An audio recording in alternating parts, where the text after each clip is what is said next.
Okay, you are very welcome along to OTB AM this morning. We are coming to you live, and it's a very important morning around the world. You might have noticed that there's an election ongoing in the United States of America, although Donald Trump has just said that they won it and they're going to go to the Supreme Court to make sure that the actual result might not carry. He's literally just finished speaking in the White House. It's 2:30 in the morning Eastern time. It's 2:30 in the morning Eastern time.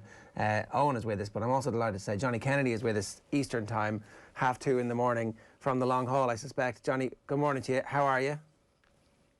Doing good, lads. How are you? I don't know if you managed to catch any of what Trump just said there, but... I did, actually, yeah. I was listening to it right up to it. Yeah, apparently he's won and we've got robbed and all the above. Yeah. He is mad. Oh, my God. I saw various businesses in Manhattan yesterday boarding up for fear of what was coming tonight. But I suspect tonight's actually been quite calm, has it? There's been a little bit of it, but I don't think it's exactly election related. But I'd say they're saving themselves. Like, they're probably getting a good night's sleep knowing that they're going to go to it. Like, because the NYPD, definitely, they have been told, we've been chatting to a few of them, and they were literally in with my brother during the week in his bar because they're open. And they were literally told, like, you know, get as much rest as you can. They're expecting it. No matter who got in, they were expecting it. But this is definitely a whole new level now, because what way is it going to go now?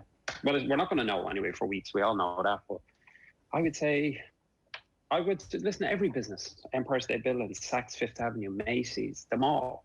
Like, they can't be all paranoid. There has to be something behind it. Like, so everywhere is boarded up. But let's hope it doesn't happen. But I think it will. I really do. And what was the atmosphere walking around the streets like for the last day and a half?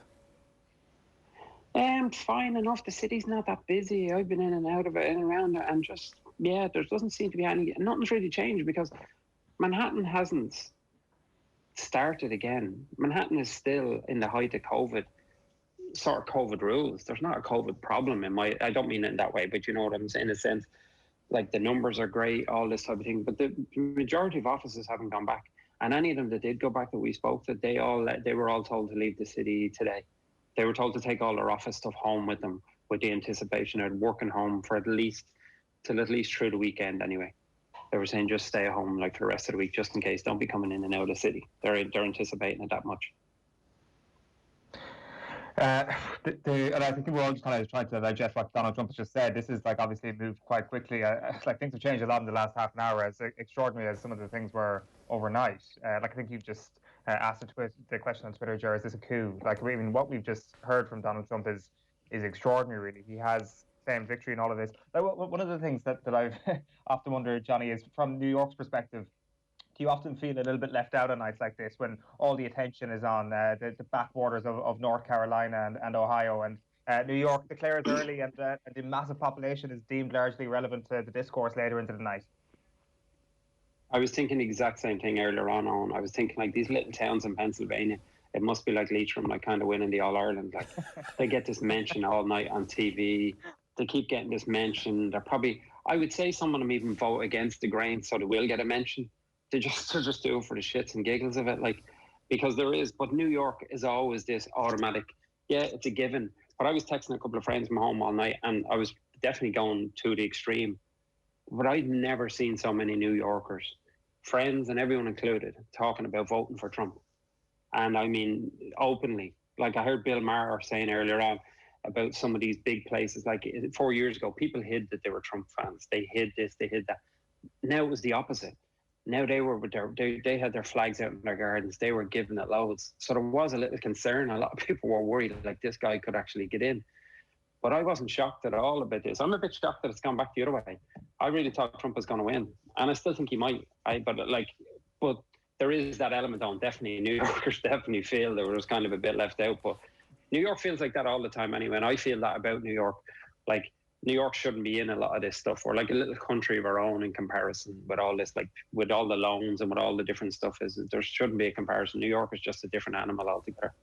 Trump is 9-4 on with Paddy Power at the moment. Joe Biden is 9-5. You could have got Trump around about 2-1 2 weeks ago. So you can see the impact that and just how short he is now. That's to be next president, and there's a good chance that he loses this election and might also still be the next president because of what he's just said that they're going to do. I don't really know politically how you can just make the Supreme Court decide that you're going to stop counting votes. But it'll be very interesting to see exactly what happens. So it brings a lot of uncertainty, Johnny.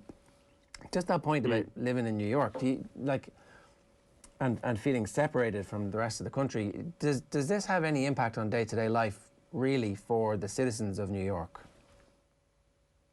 I would say it's having more of an impact on your actual social circles. I've literally seen friends fighting, and I mean Irish friends, and like work colleagues having full-on arguments over this, because without showing whatever way I declare, whatever way the people declare, the common feeling in New York among businessmen, and I can say this because I do know from research with just even among friends, and this will sound mad to a lot of people, a lot of us wanted Trump back in because of what he does for small businesses. And yes, that might seem selfish, and it might seem this, oh, think with your heart, think with your pocket, but it's been such a horrible 7 months for the whole world, but especially for us, and especially for every small business. So you have people that are in the business arguing with the boss, like, and the boss will be fighting towards Trump, and they're looking, but you were never a Trump, you were never a Republican. It's a whole new game changer. So I've never seen it. And I used to hear this, oh, it's caused such a divide. I didn't care. I was living in New York all these years. This is the first time I totally agree with them. That is the feeling in New York. You literally can't talk. I drove down Fifth Avenue 2 Sundays ago, and I seen all them pickups coming down. I was shocked that I drove in on it by mistake, and all them pickups with the Trump flags, you've seen them in the last few days surrounding the Biden bus. They were in Manhattan. But one of them stopped at the lights, and there's 3 kids walking across the road, and they start picking up pace running across the road, and one of them just smacks the back of the truck. There's so much of that going on. There's so much of just constant bickering and fighting among people. And this is literally only the start of it now, the way he's going on. It is going to be mayhem, whether it be even physical mayhem on the streets, but the divide and the argument that this is going to cause forever. And how long is he going to drag this out for? Months and months. Like, the Supreme Court is obviously a long-term thing. Yeah. Like, so. But there is something that they had in place that no matter what way it goes, I remember from 2000, you have to have a result within 2 weeks. Like, they need somebody by the 1st of December or whatever it is. So he's changed every other rule up to now. Why won't he change this one? I'm not surprised, but I don't know. They've all been gearing up for this. The Democrats are gearing up for it too. They probably felt with Al Gore back in 2000 that they gave in a bit too easy anyway. So they've been gearing up for this as well. Nobody's really surprised that it's coming to this. It's just when you hear him on the stage saying it, he literally is mad when it comes to this kind of stuff. You can't but laugh at him.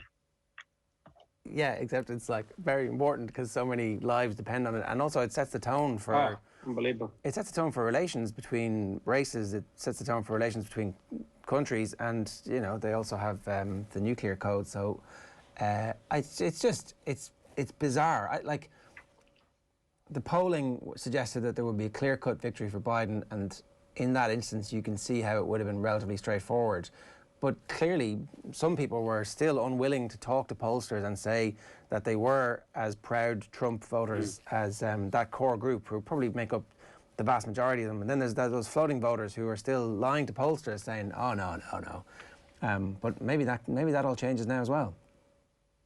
There is that element of shame. Like, there's no doubt about it. Like, if you were a long-time Republican, you can't stand by and say you're a Trump fan. But a lot of these people that voted, they didn't vote for Trump. It's a bit like the Hillary case. They didn't like the idea of what Biden was saying and what they were talking about, bringing in socialism and all this type of thing. And people kept banging that drum. So as you say, they just either didn't tell they didn't tell the pollers or whatever they did. And a lot of these votes that we're seeing in some of the places, the TV stations are comical as well. Like, you could go to CNN and they'll tell you one thing. You go to Fox, we all know that, but it's literally funny how bad they were. But they were saying some of them were counting early votes first. So anyone that has voted for the last couple of weeks, and they generally think that was going to be the Democrats, that was all towards Biden, and then the other places are going this way. But I think Trump really just wanted a close. I think he just wanted a close race here so he could do this. If it had been a landslide, he'd have had no choice, and the Republicans wouldn't have backed him. He would have had to just leave. I'd say he's borderline happy with this. This is the kind of anarchy he wants. Like, he'd rather have this than it's either a win or this. You know, he just wants it nice and close so he could at least do this. This is the second best option for him anyway. Yeah, so just if you were waking up this morning wondering what happened, it's essentially on a knife edge, and it's going to be decided by 3 states. And there's a very clear path for Biden to get to the 270 electoral college votes that he needs to be declared president. There's a very clear path too for Trump just to win this thing. You would expect that if Trump thought he was going to win this thing, that he wouldn't have come out and made the bizarre speech that he's just made, where he said he's going to go to the Supreme Court. Yeah. No one's quite sure why he's going to the Supreme Court, because he hasn't lost the election just yet.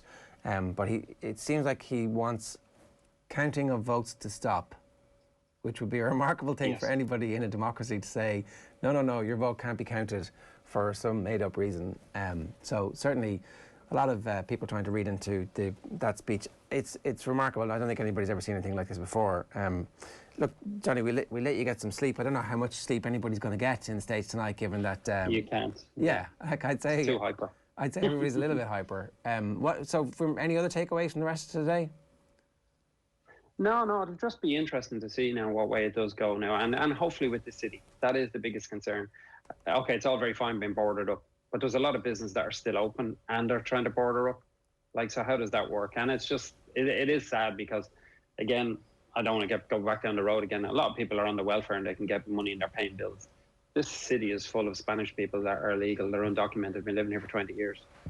This must be terrifying for them because they think of ICE, they think of immigration, they think of their jobs, they think of everything. So it's them I would feel for really at the moment. That's pretty much it. Anyway, Joe. Yeah, definitely. Well, is the plan now just to lock yourself into the pub and pour out a few stiff drinks for as long as you possibly can?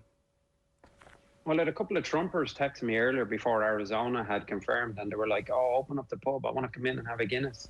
And they were really happy about it, you know. And then all of a sudden, like, I don't know if you were watching it live, but I happened to be watching it on Fox, and Fox were in the middle of it going through the map, and they were like, and then Arizona just switched, and the shock on their face.